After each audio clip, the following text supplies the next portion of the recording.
homes and taken to be quarantined as the coronavirus worsens. The deadliest day yet, 97 dead in 24 hours, and authorities tonight now saying this could be the tip of the iceberg. And the cruise ship, Americans infected at least 23, as hundreds of passengers, including Americans, say they're trapped and they fear they'll be infected next. Also tonight, the deadly shooting at a Walmart, a man opening fire, 2 officers hit, 1 in surgery tonight. In New York City, the mayor calling it an assassination attempt on the police. 2 officers shot, 2 separate locations. The surveillance showing a man entering a precinct and opening fire in all directions. The new poll just out tonight on the eve of the New Hampshire primary. The national poll shows a shakeup at the top. Who has the momentum as Bernie Sanders, Joe Biden, Pete Buttigieg, and Elizabeth Warren barnstorm the state? And Amy Klobuchar looks to capitalize on her debate night. The dangerous weather tonight, damaging winds, heavy rains from the south all the way up into the northeast. And the real concern this evening about flash flooding. Ginger tells us where and when. The frightening moments for passengers, the dangerous winds from a major winter storm, wind gusts reaching nearly 100 miles per hour.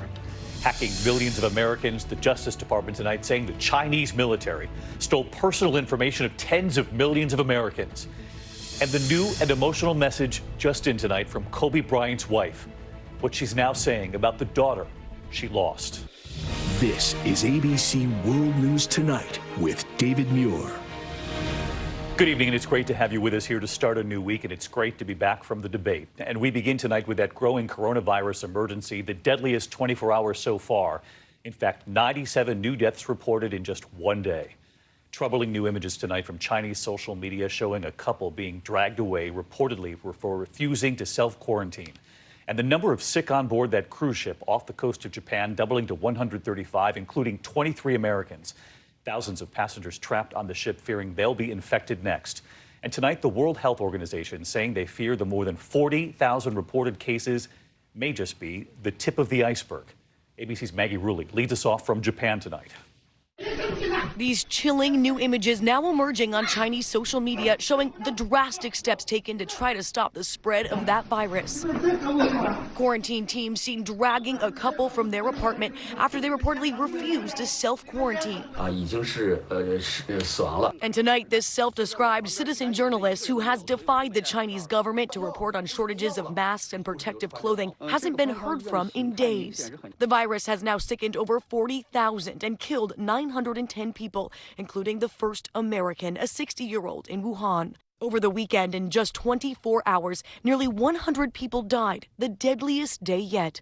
Overnight, the cases aboard that quarantine cruise ship off Japan doubling to 135. At least 23 of those infected are Americans, including Rebecca Frazier from Oregon, who is still hospitalized. It doesn't even feel like a cold, to be perfectly honest. I wouldn't have known that there was anything wrong with me if they hadn't tested me. Her husband tested negative but is stuck on the ship for 8 more days, along with 3,700 others as more passengers get sick. It's just scary hearing like the numbers increase. Newlyweds Milena Basso and her husband Gaetano Cerullo fear they could be next. It's just like slowly creeping up, so it's making us think like us being on here, are we just prone to this scenario to happen? Despite the worries on board, the CDC says there's no evidence the virus can spread through the ship's ventilation system. Back in China today, President Xi Jinping making a rare visit to a health center in Beijing, wearing a mask, even getting his temperature taken. President Trump saying just 2 nights ago he had a long talk with the Chinese president. I had a long talk with President Xi, for the people in this room,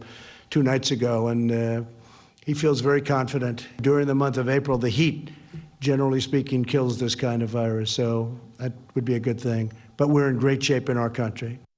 All right, Maggie Rulli joins us from Japan tonight. And Maggie, we just heard President Trump there today saying we can expect to see the virus at least start to go away come the spring and the warmer temperatures. What are health authorities saying about that tonight? Well, that's the hope, David. And health experts do say that respiratory illnesses, we often see them start to go away in the warmer weather. But, David, this is a new virus, and experts caution we still don't know how it spreads or if warmer weather will actually slow that spread down. David? Maggie Rulli leading us off tonight. Maggie, thank you. And we turn next this Monday night to the deadly shootout at a Walmart in Arkansas. Police called to the scene because of a man making threats. The officers then coming under fire. Both of them injured, one in surgery. And here's ABC's Steve Osunsami tonight. Federal firearm agents, Arkansas State Police, and other investigators are working the crime scene tonight at this Walmart halfway between Little Rock and Memphis. Advising there are gunshots inside of Walmart. Around 10 a.m., witnesses say a man with a gun was, quote, talking out of his head and making threats. It was just gunshots and everybody just started running. 2 officers got there quickly. Our officers engaged the suspect. The suspect is deceased. Before the gunman was killed, police say he shot both officers. We have an officer down at this time. Lieutenant Eric Varner, a 17-year veteran, was treated and released. Detective Eugene Watlington is in surgery but expected to be okay. Neither was wearing a bulletproof vest. With the officers' bravery and quick response, many lives again were saved today. In November, a gunman killed 2 people in this Oklahoma Walmart parking lot. In August, 22 people were killed at this Walmart in El Paso. The company has since added armed guards to all its stores in that city. It's not clear tonight if Walmart had extra security measures in place at this store in Arkansas. David? All right, Steve, thank you. Here in New York City tonight, officials this evening are calling it an assassination attempt. A man taking aim at officers in 2 separate locations. In fact, tonight's surveillance showing that shooter walking into a police precinct and wounding 1 officer. Here's ABC's Gio Benitez tonight.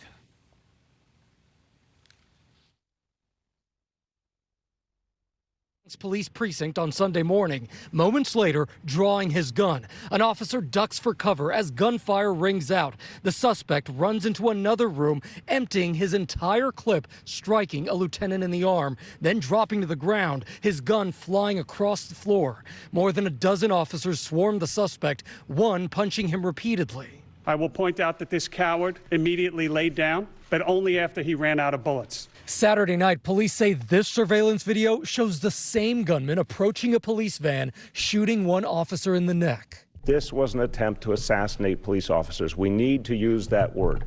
Tonight, Robert Williams standing before a judge, his face beaten. Prosecutors say he confessed to both crimes and even threatened to do it again. Both officers are now out of the hospital. One of them, Jose Gautreaux, was applauded as he stood up from his wheelchair. And David, Robert Williams was convicted of attempted murder in 2002, paroled in 2017. Now he faces 12 more counts of attempted murder. He's pleaded not guilty. David? Gio Benitez in New York. Gio, thank you. Now to the race for 2020 tonight, and a new national poll just out this evening on the eve of the New Hampshire primary showing a shakeup at the top. In the Quinnipiac poll, Bernie Sanders now in the lead for the Democrats nationally. As Sanders, Joe Biden, Pete Buttigieg, Elizabeth Warren, Barnstorm, New Hampshire, and Amy Klobuchar is hoping to capitalize on her debate performance. ABC's Mary Bruce from Massachusetts tonight. Tonight, Bernie Sanders confident a win is in sight. If we win here tomorrow, I think we got a path to victory for the Democratic nomination. The senator from neighboring Vermont turning up the heat on 2 of his rivals. One of the things that differentiates our campaign from other campaigns, my friend Mr. Buttigieg and my friend Joe Biden, they have dozens and dozens of billionaires contributing to their campaign. Thanks for coming.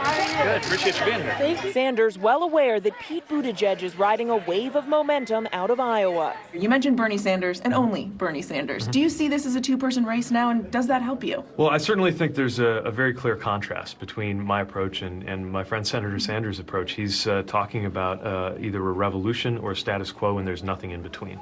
Buttigieg is also fending off attacks from Joe Biden in the fight for moderate voters. This guy's not a Barack Obama. Well, he's right. I'm not Barack Obama, and neither is he.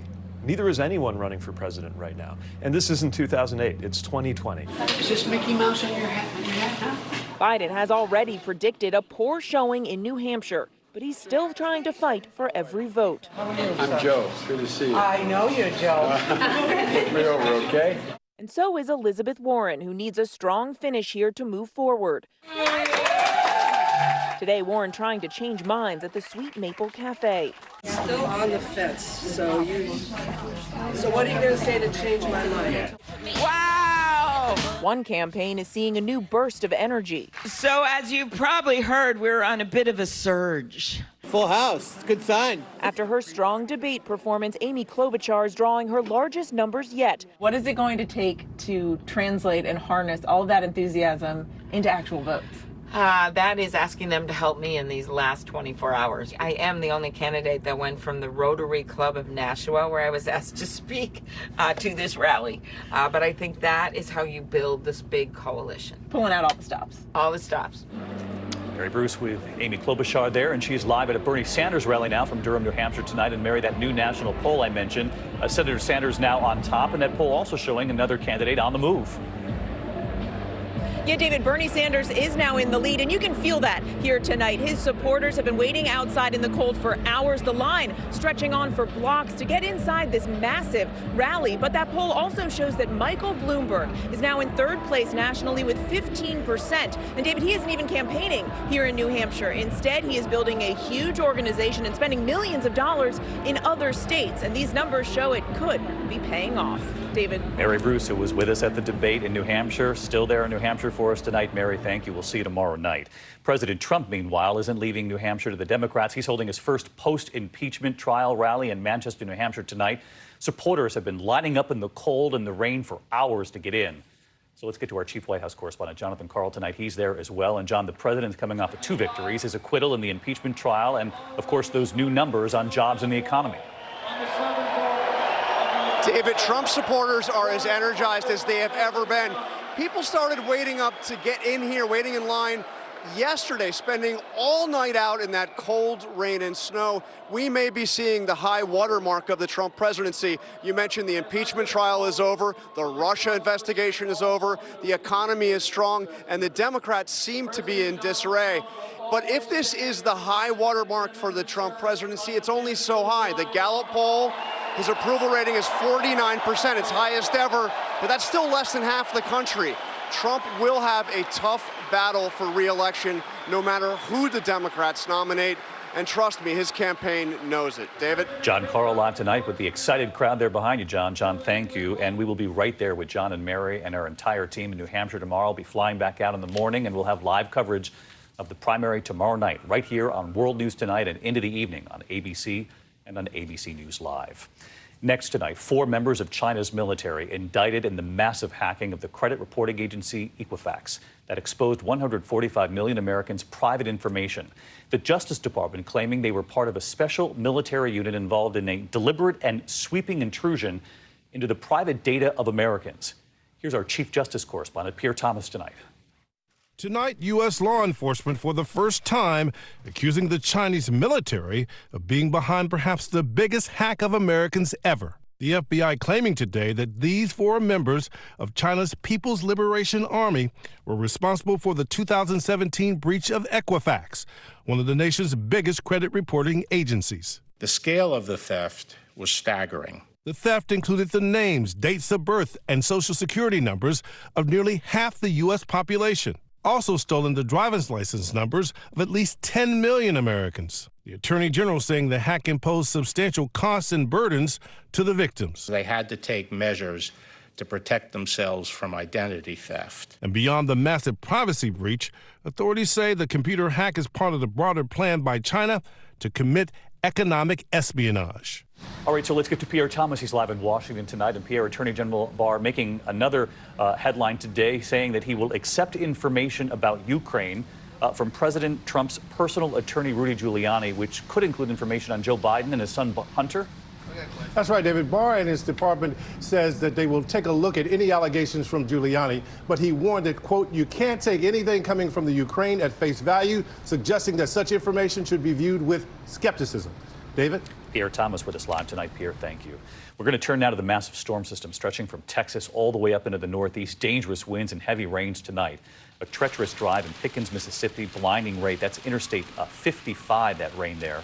And a real concern of flash flooding right into the evening. Let's get right to Chief Meteorologist Ginger Zee. She's tracking it all for us again tonight. Hey, Ginger.